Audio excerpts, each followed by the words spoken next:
Maître Michel Calvo, bonjour, Boker Tov. Boker Tov. Merci d'être venu avec nous dans ce studio de Studio Kalita pour nous parler, on va dire, de ce qui se passe dans notre région à travers cet ouvrage que vous avez écrit et qui est en anglais, je le souligne d'emblée, un ouvrage tout à fait impressionnant, plus de 500 pages, sur le Moyen-Orient, le Proche-Orient et ce que vous avez appelé la Troisième Guerre mondiale. Pourquoi il n'y aura pas de paix dans cette région ? Alors, avant de parler, de revenir sur cet ouvrage, une première question sur l'actualité brûlante. Ce que l'on voit ici ces derniers jours, on le voit hier, Benyamin Netanyahou a rencontré à nouveau Vladimir Poutine.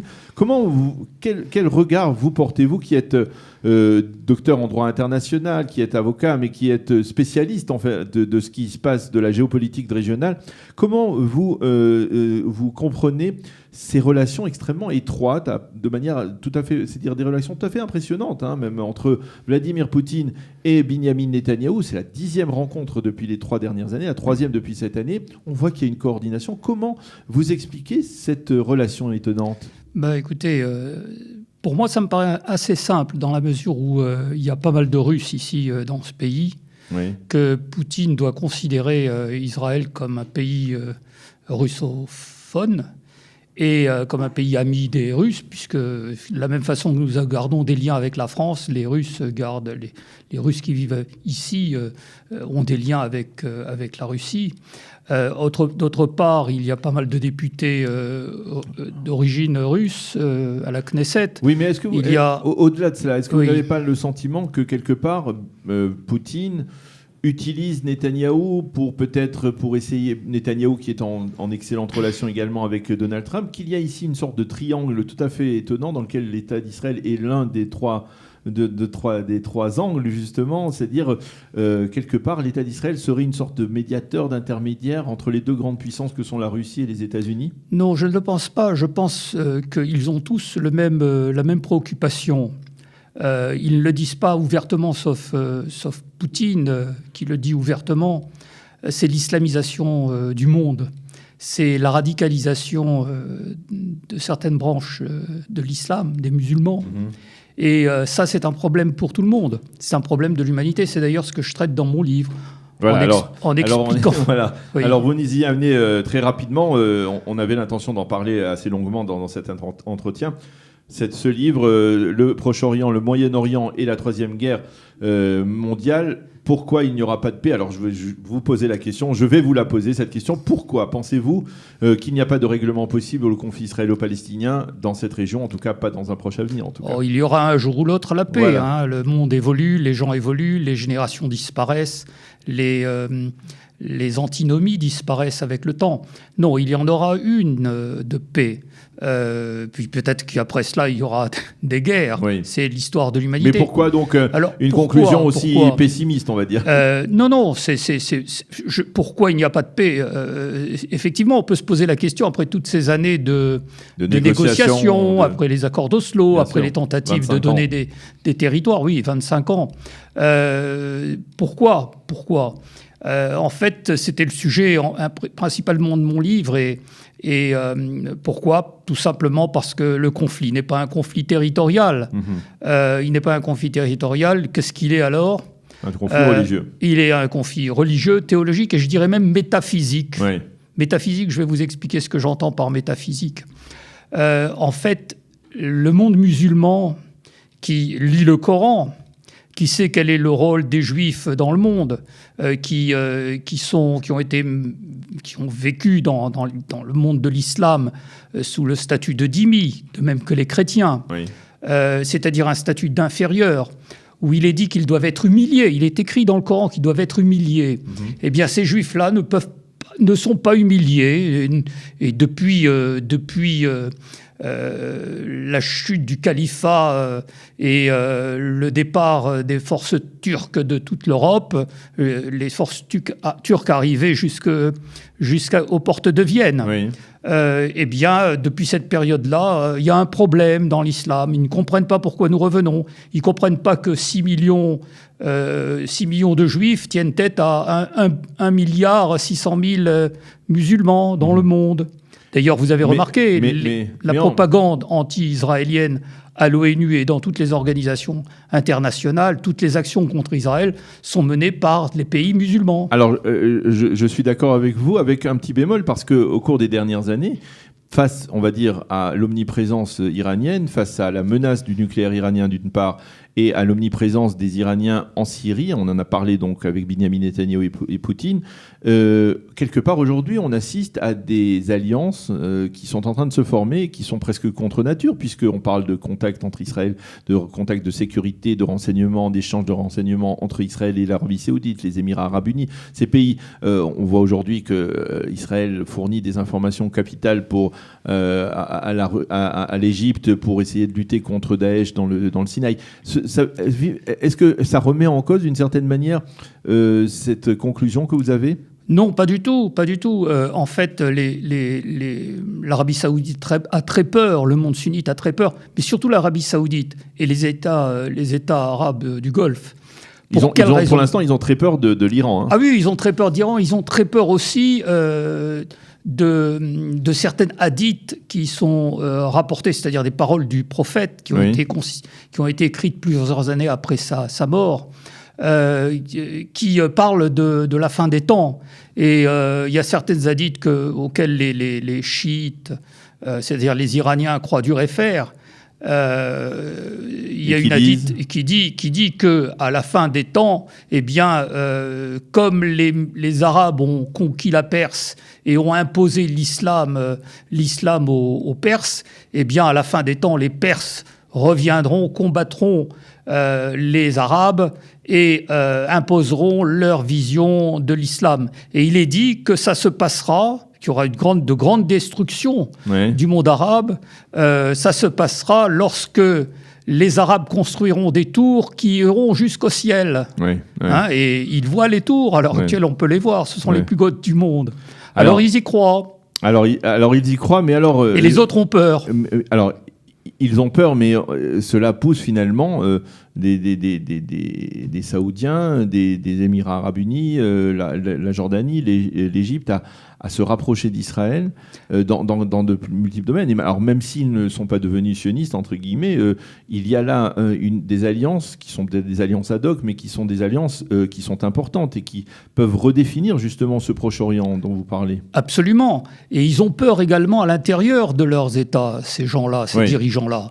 Il y a eu un discours que je cite dans mon livre de Sisi à l'université Al-Azhar, il y a 2 ou 3 ans, dans lequel il demande au grand recteur de cette université de changer l'idéologie et de se manifester, parce qu'ils disent on ne peut pas, nous, 1,6 milliard, faire la guerre et vouloir convertir à l'islam 7 milliards d'habitants, d'êtres humains. Il faut changer. Alors ils sont conscients de cela. Alors, votre ouvrage, c'est aussi une sorte d'avertissement, de mise en garde envers l'Occident, parce que l'Occident, quelque part, est aussi aujourd'hui touché. Je le disais tout à l'heure, je citais un responsable danois, un député du Parlement européen danois qui reconnaissait que finalement il y avait une menace de la part de l'islam, alors qu'on s'était masqué la réalité, y compris en particulier dans les pays scandinaves, et qu'on n'avait pas voulu voir cette menace. Elle existe, elle est réelle. Aujourd'hui, vous avez le sentiment, en particulier après les attentats de ces dernières années, de 2015, ce qui s'est passé en France, en particulier les attentats dans les autres pays de l'Europe occidentale, vous avez le sentiment que on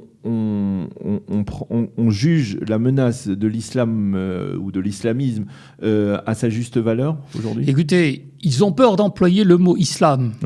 Ils font tout pour essayer de déconnecter... L'islamisme intégriste, etc. Ils font tout pour déconnecter les islamistes, les radicalistes de l'islam. En fait, tout cela se trouve dans le Coran et la façon dont on interprète le Coran. Ce qu'il y a de bizarre, et personne ne le dit, sauf certains musulmans éduqués et instruits, très peu de personnes connaissent le passage du Coran qui dit qu'à la fin des temps, les Juifs reviendront sur leur terre, et des deux côtés de la terre. Les deux côtés de la terre, c'est par rapport au Jourdain. Ils sont ennuyés par ça. Et d'un autre côté, ce qu'ils trouvent comme réponse à cela, c'est que c'est écrit au passé. Ouais. Alors que tout le Coran est écrit au passé. Oui. Hein. Ils disent aussi que les Juifs ne sont pas les Juifs. Oui. Qu'il n'y a plus de Juifs, en fait. Ça ne les empêche pas pourtant de nous appeler Yéhoud, c'est-à-dire Juifs, et de nous mépriser en tant que Juifs. Donc, vous savez, dans l'histoire, il y a toujours des revers. Oui. Okay, il y a toujours des changements, et les événements font que ces changements psychologiques se produisent. Vous avez le sentiment, lorsque vous avez, je suppose, cela a pris plusieurs années pour rédiger ce livre, je suppose qu'au début, vous vous sentiez peut-être un petit peu plus seul, et qu'aujourd'hui, ces dernières années, il y a de plus en plus, on va dire, de personnalités. Je parle en particulier, par exemple, du colonel Richard Kemp, qui préface votre livre, qui se joignent à cet avis sur la complexité du conflit israélo-palestinien, le fait que le conflit israélo-palestinien n'est pas un conflit territorial, mais plutôt un conflit religieux, et qui reconnaissent que finalement, il y a une menace de la part de ce que représente, on va dire, l'islam, ou appelons ça comme on veut, l'islamisme radical, etc.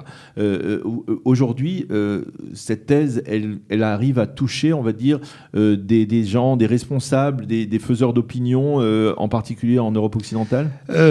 D'abord, il faudrait que ce livre soit lu en Europe occidentale, oui. Premièrement.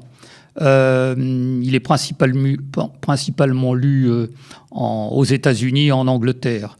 Ce livre, je n'ai rien inventé lorsque je dis ça, que je parle de Troisième Guerre mondiale. En fait, Richard Kemp partage ce sentiment. Il ne m'a pas attendu, d'ailleurs. C'est ça. S'il a fait la préface de mon livre, ça lui a pris 2 mois et demi. Ce que je pense qu'il a donc dû le lire attentivement. Il a fait une excellente préface, j'en suis très heureux. Une préface qui explique bien le contenu du livre. Et pourquoi il n'y a pas plus de Richard Kemp ? Pourquoi il n'y a pas plus de Richard Kemp ? Parce qu'il y a beaucoup d'antisémites, tout simplement. Et alors, ils n'arrivent pas à penser clair. Par contre, le fait d'invoquer la Troisième Guerre mondiale, c'est pas moi qui ai inventé ce terme. Oui. En fait, vous allez être surpris. C'est un expert de la Mirklala, enfin du collège IDC à Herzliya, Boaz Ganodr, qui en a parlé, qui a dit que c'est une guerre. Il s'est un petit peu trompé. Il a dit que c'est une guerre qui est principalement de l'islam contre l'islam. Et il n'a pas tout à fait tort. Oui, on le voit. Mais ça s'est étendu. Cette guerre contre les juifs, en fait, s'est étendue aux non-juifs, à l'extérieur. Mais il y a aussi le pape, qui en 2014 a dit que nous sommes dans la Troisième Guerre mondiale, oui. Et ce que nous voyons, c'est un hors-d'œuvre de ce qui va se passer. C'est assez étonnant parce que depuis 2016, il n'a plus jamais parlé de cela. Il est principalement préoccupé par la situation des chrétiens au Moyen-Orient. Mais c'est lui qui a inventé la Troisième Guerre mondiale, ce n'est pas moi. Donc, il y a, selon vous, donc un risque de troisième guerre, de confrontation internationale autour de ce qui se passe ici dans la région, et peut-être même autour de ce qui se passe aussi en Europe aussi. Alors, il y a deux situations graves. La première, c'est que ce n'est pas une troisième guerre mondiale comme on l'entend en général, avec un conflit armé, avec des armées qui se battent. C'est une guerre mondiale de l'intérieur. C'est-à-dire qu'on risque assez rapidement de se trouver dans une situation où il y aura peut-être des guerres civiles en Europe, principalement. Savez-vous combien il y a à l'heure actuelle de musulmans en Europe ? Il y en a 49 millions. Okay. Les populations... Sur une population totale en Europe ? De 300 et quelques. Ce qui est énorme. C'est énorme, oui. Il y a certains imams qui disent qu'il n'y a même pas besoin de faire des attentats parce que finalement, on va finir par prendre le pouvoir par les règles de la démocratie. Oui. D'ailleurs, quand on voit le nombre de députés musulmans ou députés musulmans, je dirais, et de dirigeants musulmans en Angleterre. Lorsque vous dites musulmans, vous dites des musulmans radicaux? Non, pas forcément. Des musulmans. Sont des gens pratiquants. Oui, mais alors il faut pas penser que les radicaux ne sont pas des musulmans ou qui sont plus que des musulmans. Parce que, comme disait, il y a eu des Indonésiens qui nous ont rendu visite dernièrement en Israël, qui ont ils ont écrit ce qu'on appelle l'Ansar Declaration. Et dans cette déclaration, ils disent: il ne faut pas, vous occidentaux, il ne faut pas, nous aussi musulmans, que nous disions que les radicaux sont complètement coupés de l'islam. Au contraire, ce sont des musulmans qui respectent le Coran et qui respectent en même temps la façon de voir le Coran, comme les frères musulmans et comme l'Arabie saoudite, les wahhabis. Oui. Okay. Donc tout ça a une base. Et ce wahhabisme, il s'étend partout dans le monde. Et ils reconnaissent cela. Et ils disent: nous, Indonésiens, on a des difficultés, alors que nous avons un islam ouvert, nous avons des difficultés à voter autrement qu'avec tous les États musulmans, avec l'Organisation de coopération islamiste. Alors, cet ouvrage, vous l'avez écrit en anglais. Oui. Est-ce qu'une traduction en français est en préparation? Une traduction d'autres langues aussi? Parce que finalement, ce message, c'est le vôtre, mais il est synthétisé à travers cet ouvrage. Est-ce qu'il y a une traduction prévue en français, en anglais, en hébreu? Alors, il y aura peut-être certaines parties du livre qui seront traduites en hébreu, oui. Mais le livre en entier ne peut pas vraiment être traduit et avoir le même impact. Parce que dans ce livre, comme vous le voyez, je mets des QR codes. Oui. Alors, on va montrer, voilà. Je mets des QR codes, c'est-à-dire ces petits carrés que vous voyez ici. Oui, alors qui permettent de visualiser des vidéos, mais toutes ces vidéos sont en anglais. D'accord. Alors, vous voyez des déclarations, pas très loin de là, sur le banc du Temple, de quelques imams palestiniens qui disent: faisons la guerre à l'Europe, conquérons... Donc, au-delà de la lecture de ces 500 pages, il y a aussi vous avez énormément de documents qui permettent d'étoffer votre... C'est le premier livre multimédia, apparemment, dans le domaine. Un jour, je me suis réveillé avec cette idée en disant: j'ai trouvé la solution pour éviter que les gens aillent ensuite retaper sur leur ordinateur HTTP www. Eh bien, c'est très important. Merci beaucoup, Maître Michel Calvo, d'être venu dans notre studio pour nous parler de cet ouvrage. Donc, le Proche-Orient, le Moyen-Orient et la Troisième Guerre mondiale. Pourquoi il n'y aura pas de paix? Je rappelle que vous êtes également l'auteur de plusieurs autres ouvrages sur ce qui se passe dans cette région, sur ce qui s'est passé, en particulier depuis le processus d'Oslo. On se souvient du dossier Arafat que vous avez rédigé avec votre épouse paru chez Albin Michel. Et avant ça, étrange parcours. Avant ça, j'avais écrit avec mon épouse un livre sur les accords sur la limitation des armements stratégico-offensifs et défensifs. Alors tout cela revient et m'est très utile pour comprendre l'équilibre des forces nucléaires et autres. Merci beaucoup, Maître Calvo. Je voudrais rajouter une chose, c'est que mon livre a été apprécié ici en Israël aussi bien par des députés de droite que des députés de gauche. C'est intéressant de le Vous avez eu des retours? J'ai eu des retours, oui. J'ai été en contact avec Hilik Bar, qui est vice-président de la Knesset et qui est du parti sioniste, de Oded Forer, qui est de Israël Betenu, de Yahoub Kara, qui est du Likoud, et puis de Nagizé aussi, qui est du Likoud.